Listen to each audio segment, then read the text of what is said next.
Hello and welcome to the video. So every logo ever designed took a few different versions to get there. Take a look at the Thor Love and Thunder logo we first got and then the one we actually got, and they made it worse. But one of the most recognizable logos of all time, considering it's probably in the bottom left or center if you're a bad person of your screen, is the Windows logo. And specifically probably the Windows XP version of the logo. Even if you know nothing about computers or Windows, this logo is probably nostalgic to you. Now, about 2 years ago, the man who claims to have designed that logo, Casey Potter, dropped all the different versions they sent to Microsoft, and I figured it would be kind of cool to take a look at them to see where you started and where we ended up getting. And it's weird because some of them are bizarre and a little uncanny because they're close enough to what we actually got to feel kind of like an alternate timeline sort of thing. And they're just kind of interesting to look at as pieces of design from, like, you know, the late 90s to the early 2000s. So over here is where he has them hosted. Now, I'm going to read out the little design mission here. You can skip to this point in the video if you want to skip this and just look at the pretty pictures.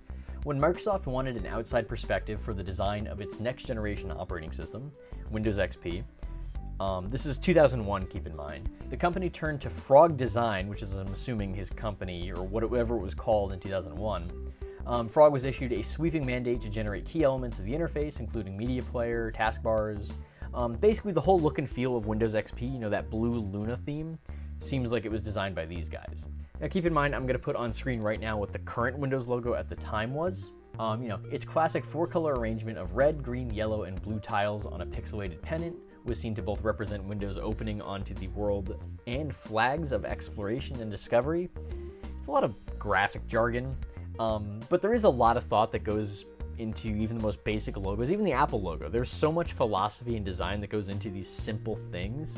Our team developed a slate of 50 new logos ranging from simple to radical alterations. The top 3 candidates were my designs, being Casey Potter, so I was chosen to present them to Microsoft for selection. Yeah, it's a cool little read-up, very brief. This allowed us to deliver a more consistent and cohesive visual concept for Windows.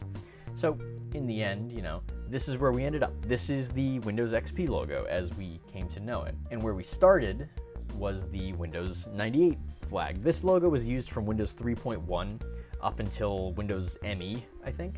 Computer geek kind of logo. We go over to the design docs. So let's bring that up. So these design submissions are split into like 2 different docs.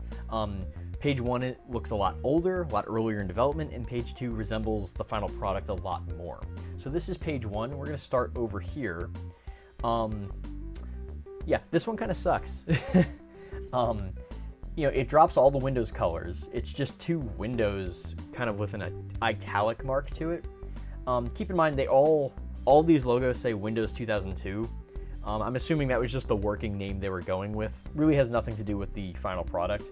We have 2 different shades of blue. I'm gonna give this one's kind of bad. Let's move over to the next one. This one's also kind of bad. It's just way too complicated. Like, you know, the Windows logo is the start button on your computer if you have it in the bottom left or in other versions. Picture this logo having to fit in that little corner. Like, it's just not very useful. I'm no graphic design expert, but this one just looks kind of unfocused, and the colors, even though they're there, don't really pop.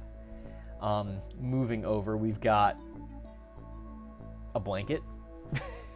So this one, it looks like they were entertaining the idea of like replacing the entire word print of Windows. Like, instead of Microsoft Windows, you know, MSW, Microsoft Windows. That didn't catch on, although this does look very similar to the MSN redesign that the early 2000s was to get. I'll put that on screen. Yeah, this one's cool, just not for Windows. It says, again, no colors. You don't have the 4 squares, and it's kind of weak. Not for a good logo, not for Windows. And then you've got this, which this one is really interesting. Again, don't have the colors. They're really focusing on the greens, blues, and grays. This one's interesting though, because if you look up, if I pull it up here, so if I look up Windows 2000 server logo, you're gonna see some similarities here to some of these concepts. Like, this was the graphic design of Windows 2000. You had these boxes around things. This is very, very indicative of Microsoft's design in like year 2000. This design language made it onto other products, but not as like the flagship for Windows. Go up to a next one. Now you got this. I think that's all the colors. Yeah, that's all 4 colors, but again, you have 2 windows kind of overlapping. I see the pun there. It's just not very memorable, I guess would be what I would say about it. It's just bland. I don't know what to say about it. This one doesn't really do anything for me. So moving on to the next one. Now this one I like. You know, keep in mind if I pull it up real quick, this is where we're ending up. That's the 4 quadrant flag. That's where we're trying to get to. So going back to this, we're almost there. I'm gonna say this about a lot of these logos. They're pretty good. They're just not good for Windows. The outlines are nice. It's just the spacing on this one's a little bit off, but you know, this is a more solid one. Moving on. I have no idea what's going on in this one. There's a lot of colors and none of them are really ones I associate with Windows or Microsoft in general. These logos are kind of low res, but if I really zoom in, there's just a lot of overlapping like things. Again, going with that black window. They're really trying to incorporate black and gray into the logo itself, not just the typeface.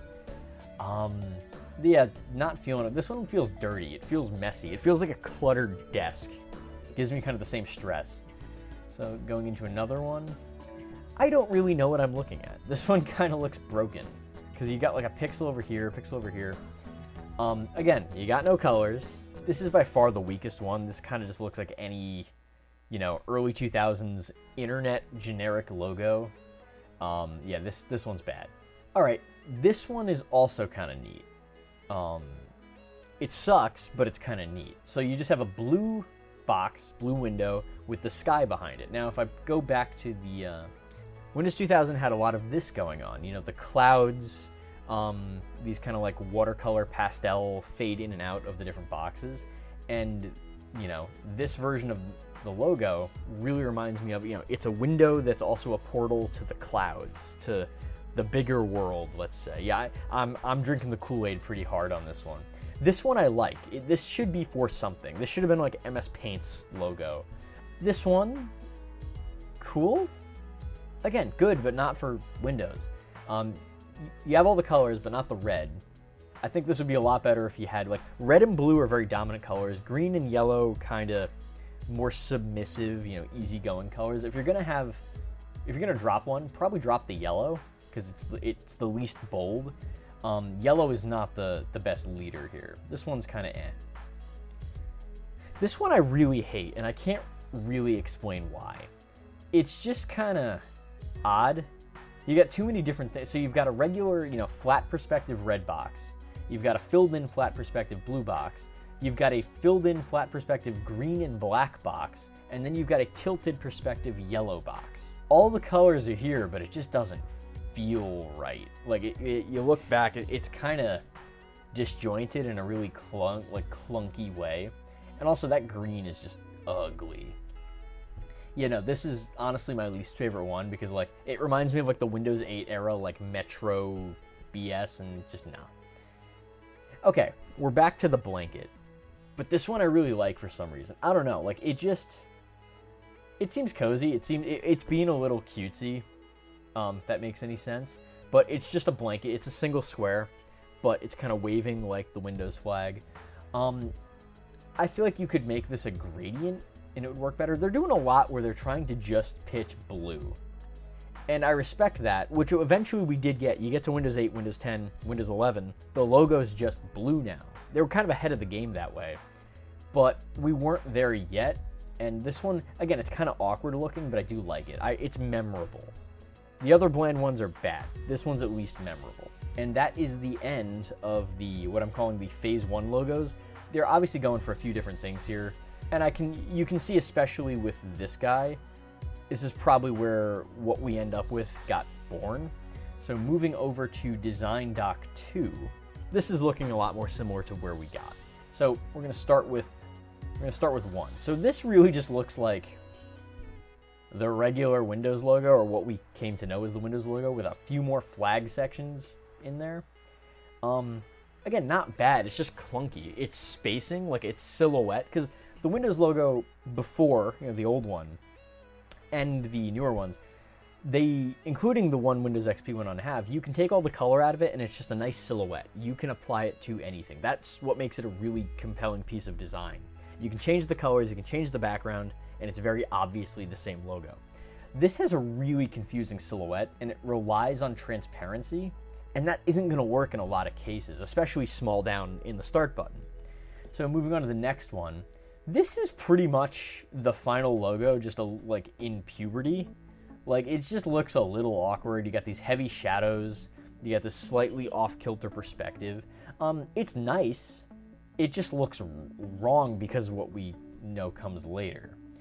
Moving on. This one looks like it was done in MS Paint. Like, I've seriously, think I could do better in MS Paint. I don't know what the point here was. They look kind of, hand-drawn.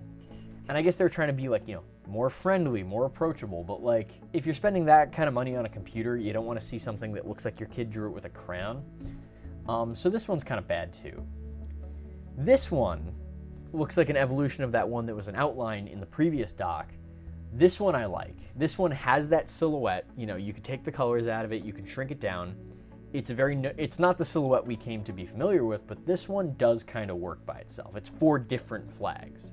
Moving on, we have this one, which again, kind of looks like the final logo just flipped, and it's got some kind of awkward, shading, lighting effects going on, which I'm all for skeuomorphic lighting effects. I like, iOS 6. This one does feel kind of half-baked, though. Again, a lot of these colors are very washed out. Could just be these images, but this one specifically, you get this light coming from the top left, and I don't know, just kind of washes the whole thing out, but we're getting close. This one looks like a true evolution of the original classic logo. So if I show that one again, you've got the main 4 quadrants, and then you've got the tail, which the Windows XP logo goes on to lose. This one's got the 4 main color quadrants and then the tail, but in a more simplified, less heavy, less intimidating thing. I actually really like this one. This one does it for me. Yeah, this could have ended up being the logo, and I would have been very happy with it. Again, also looks like an awkward, teenage prom photo of the actual logo. Again, the perspective's very weird. It's awkwardly small and far away from the text. You got the silhouette down. They obviously liked this silhouette. But you got this awkward shading again. It's just kind of strange. Not much to say. Thanks, I hate it. You got all the colors. You got the 4 quadrants. It's just, again, not a great silhouette. And it looks more like a product that isn't Windows. This looks like a Microsoft Office logo. This looks like, this logo doesn't say anything. It doesn't even say Windows. Those boxes really could be anything in this case. All right, and then we got this. This one's cool. It's ugly, but it's cool. It's got some momentum, but they're awkwardly staggering the direction of the flag spaces. Some of them are on their side, some of them are tall. I like this one. I don't think it'd be used on very many things. Okay, I don't think you could shrink this down and it would look like anything but a mess. So not for me. This one's cool. This went on to be the inspiration for a lot of photo app icons. This has a much darker yellow than most Windows logos yellow color. Actually, all these colors seem a bit darker in tone. As a silhouette, I do think it works. It's just pretty different from anything we ended up getting, so it just looks kind of strange. This one also looks like, you asked an AI, hey, make me a Windows logo, and it understands the parts of it. It looks like a copyright, a royalty-free operating system logo. Yeah, it's kind of Windows-y-ish. You got 2 different blues, 2 different yellows. Again, as a silhouette, if you shrink it down, this logo kind of just would look like a mess. And I think the last one we've got here is this. Now, I like it, but I'm also not a very good designer. If you just slightly spaced them differently, like one of the earlier ones we saw, I think this would work really well, but there's too much overlap here, and their vertical space isn't far apart enough that they just kind of awkwardly overlap. Not for me. So then what we end up with is the 3 final logos they came to, which were this guy, which is a more HD version of one of the ones we saw. this guy, which is actually also very nice, get the 4 flag quadrants, and then this guy. So those were the 3 finalists. And eventually what they chose was the one you're looking at right now. And you can see some packaging mock-ups of that logo applied to, the discs, the box. I think there's also another one in here where, it shows what this logo will look like on packaging, on business cards. So this is what they chose. They chose to obviously refine it very slightly, and it became the actual XP logo. They just, again, tightened up the spacing, flipped it around because it looks a little better, and then just, gave it a more compelling lighting effect that's more than just this, kind of weird, can't commit to kind of having light in the corner, but it's just so subtle, it doesn't really do anything except be visually confusing. So yeah, this was, this is the roundup of all the different XP logos and gives you insight on what they were thinking and how flexible they were. Microsoft was potentially willing to really change it up, but yeah, we could have had pretty much anything from here on out. And all these logos, especially, we started with this first one, just different shades of blue. If you look at, I'll go over here. If you look at the Windows 11 logo, it's pretty much where we're at today. But yeah, and also I just really like late 90s, early 2000s, visual design. I just find it a really nice era. If you look at Windows XP itself, it's bright, it's inviting, it's, light, it's fresh. And yeah, these are just an interesting side note on some of the most widely viewed logos of all time. And if this type of stuff interests you, I am going to do another video going into the Windows XP design doc, which is basically just a Bible for the design language. Windows XP's look, the blues, the color schemes, the fonts. Every software product you've ever seen has a design doc that tells you this is how everything looks, this is how it behaves. Windows XP has a pretty thick one, and I was going to do a video that basically breaks down all of the visual language of Windows XP, that being the Luna theme is what it's called. So thanks for watching, and I hope to see you in the next one.